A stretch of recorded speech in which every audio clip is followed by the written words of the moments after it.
Nightmarish monster, Mbwun the Kothoga, from the Relic, 1997. An underrated creature feature explored. Narrated by Andrew LaPomarda. Exploring horror is a tricky business. What is it that you truly fear? Maybe, in a word, we can summarize it to be something that is unknown. This is precisely the concept that makes creature flicks and sci-fi thrillers brilliant. And the likes of Alien and Predator are standing proof of that. When The Relic was released in 1997, the director, Peter Hyams, expected to work his magic around the same thing. And boy, did he succeed. The amazing collections at the box office made his formula a success. And it was intriguing to watch the monster hunt down its prey while lurking in the darkness and shadows. The element of mystery was overwhelming. And when we finally got to see the monster, it was simply breathtaking. In this video, we are going to take you into the cursed lands of Kothoga. We will explore the movie and also take a quick look at the novel from which it has been adapted. Sit tight and don't look at the dark corners of your room. You never know what's lurking around. Before we go into our explanation, we have a very small request. If you like our content, please support us by subscribing to our channel. This is a small click for you, but for us, it means a lot. Thank you. Let's begin.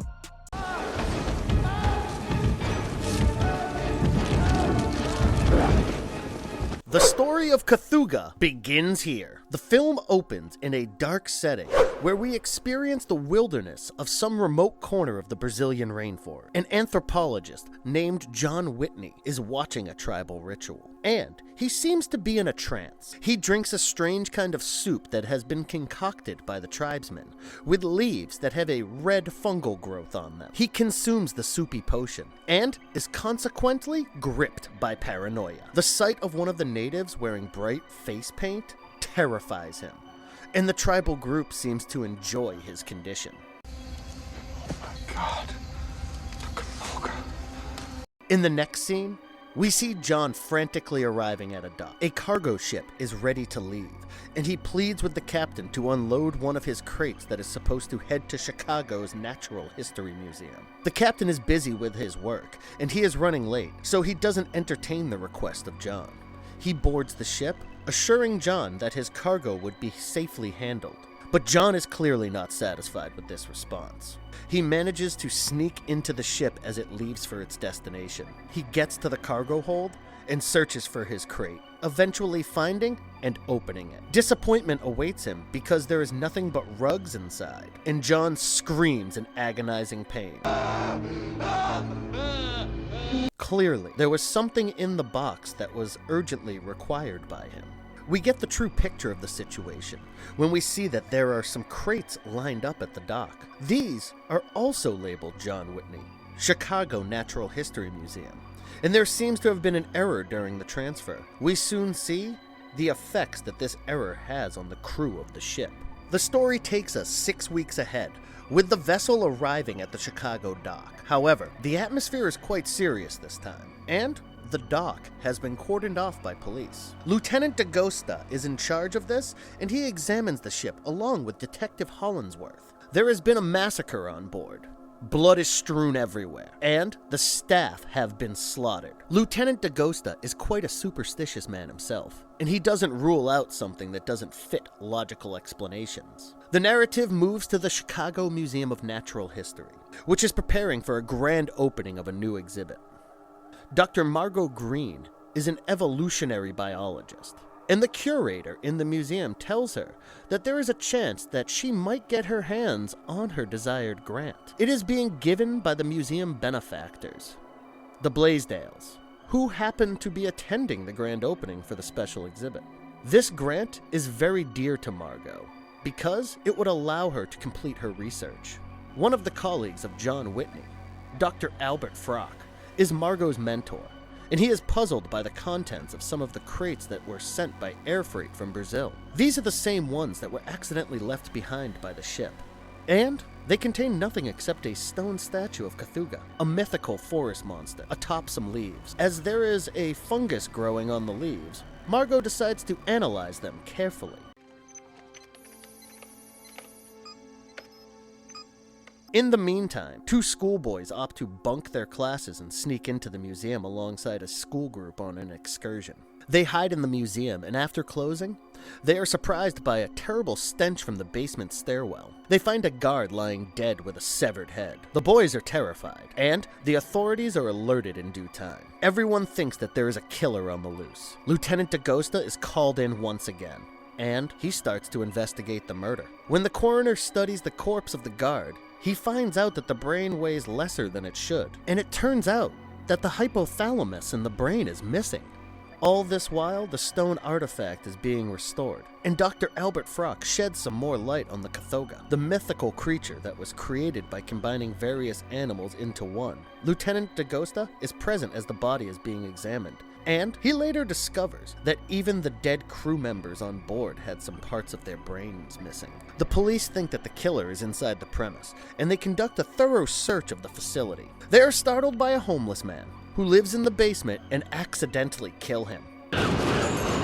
He turns out to be an ex-convict accused of rape and felon, and everyone thinks he is the one who killed the guard after they find his purse with him. However, Lieutenant DaGosta is not convinced, because it still doesn't explain the missing hypothalamus in the dead body. He wants the opening event to be kept on hold, but eventually, he bows under pressure. Some prominent personalities, such as the mayor and his wife, are on the guest list who would attend the event, and it must go on as planned. He still ensures that there is a heavy police presence to it. The grand day gets underway, and we see Margot successfully analyzing the leaf. She finds a link between the human hypothalamus and the substance found on the plant. The red fungus-like thing has a very concentrated dose of the same hormones that the hypothalamus secretes, and it can cause deadly mutations in creatures that feed on it. The leaves were stored in a container, and a beetle somehow got inside. It then grew as big as a rat within a night, and the findings shocked Margot and Frock. After killing the giant beetle, they analyzed the beetle's DNA, and the professor comes up with a theory called the Callisto effect. According to this, the product contains a sudden jump in evolution, creating a new species that is a mix of many. DaGosta orders his men to search the tunnels and sewage systems under the museum, and some unseen creature kills one of the canine officers and his dog. DaGosta realizes the gravity of the situation and orders Detective Hollingsworth to evacuate the museum immediately. However, it is a bit too late, and the VIPs have already entered the exhibition. As people throng in the hall, the headless body of a murdered policeman falls all of a sudden, triggering a panic. In the chaos, the alarm of the museum is set off, causing the security system to trap a group of people inside. The power trip fails as well, and two security guards who try to fix it are killed by an unknown creature. SWAT teams land on the roof, and Lieutenant DaGosta orders the trapped guests to head into the tunnels as they lead outside across the street. The rich Blaisdells, the museum benefactors, decided to stay back in the main hall, and the ambitious Greg Lee stays with them to be in their good books. Even the head of security remains with them, but the monster strikes one more time. They all fall prey to the Kothoga, and we finally get a clear sight of the horrifying creature. We see its true powers and agility as it decapitates the SWAT team that was dropped into the hall. It can climb walls, is pretty fast, and is an unstoppable killing machine. Margot and Dr. Frock are in another area of the building, and they finally discover the true identity of the monster. It turns out to be a hybrid of reptiles, insects, and other animals, and it even has traces of the missing John Whitney. It is clear that he has been turned into the mythical Kothoga, and now, to survive, it must consume generous doses of the hormone that is only found in the human hypothalamus. Without the leaves to eat, there was no option for the creature but to kill humans continuously. The tribe probably came up with the idea to create a Kothoga to eliminate any threats to their existence. They would simply hide when the creature was active and killed the threat, and simply wait till it died of starvation. With so many available preys, starvation is clearly not going to bother this particular Kothoga. Dr. Frock is killed when the monster attacks, but Margot manages to survive. DaGosta brainstorms with her regarding a way to kill it, and she suggests liquid nitrogen. The creature is of reptilian nature, and thus, it should be susceptible to very low temperatures. However, the plan does not quite work, and the lieutenant tries luring it with the remaining leaves. The Kothoga turns out to be smarter than they anticipated, and it breaks through the ceiling of the lab where Margot is hiding. Dagosta is locked outside, and in a desperate attempt, Margot uses the flammable chemicals in the lab to blow it up. The creature is up in flame, but it still gives chase, and almost getting to Margot. But she hides in the maceration tank, which is a giant metal container that is filled with water. She escapes the explosion, and we see the Kothoga blown to pieces. Finally, a police team led by Dagosta breaks in and finds the remains of the monster. They rescue Margot from the tank, and it finally looks like the nightmarish horror of the Kothoga has ended for good.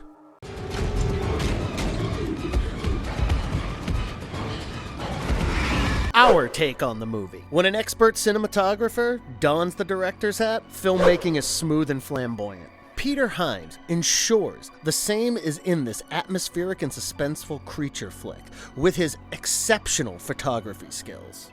You might find some of the scenes to be a bit too dark, but that is precisely what the director wanted. He willingly played with the terrors associated with what you cannot see clearly, but it became a problem when people watched this movie at home. Some scenes were so dark that they could barely see anything, and it was only after the Blu-ray release that this problem was resolved. The story might not be original, but the narrative does well to conceal the cliches. The claustrophobic ambiance, combined with a deadly creature on the prowl, is simply brilliant. The anticipation will keep you on the edge of your seats, and the cinematic drama is a heavy adrenaline rush.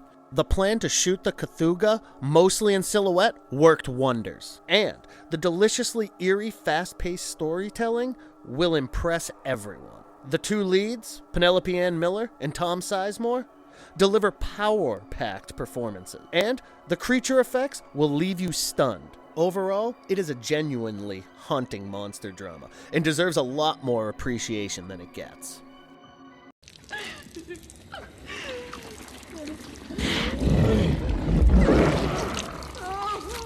How the Kothoga Was Created. This movie has been described by many as Jurassic Park meets Alien, and they are hardly wrong. The fact that legendary creature effects expert Sam Winston was involved with this project helped big time. With an indoor setup, Sam Winston Studios had the luxury of interior sets and sound stages. Creating such a unique monster was always going to be a challenge, because this was something that the audience hadn't seen before. The concept artist, Mark McCreary, made a few sketches based on the descriptions from the book. The director, Peter Hyams, picked his favorite, and that is how we got the intimidating mythical beast at 15 feet long. The creature looks like an amalgamation of an alligator, a lion, and a horse topped with reptilian scales all over its body. 3 Kothoga suits were made by Sam Winston Studios, and a radio-controlled head was built to ensure that the human anatomy of the person inside was well concealed. They used water-based clay to create the sculpture, and it was then molded in foam latex. The hair that you see around the spine and head is actually yak hair, and the fangs and mandibles were separately made. For smooth movement, the arms and legs involve some mechanical extensions, and they were engineered by one of the finest artisans in the business, Kirk Scotus. Other motions of the head and neck were controlled by animatronic systems. While most of the movements were radio-controlled, they couldn't manage the same for the tail, and it was manually handled using wires operated by puppeteers. The crew included some dedicated stuntmen who trained for months to understand the predatorial behavior and movements. All these together make it look so realistic and add to the horror of the brain-eating Kothoga.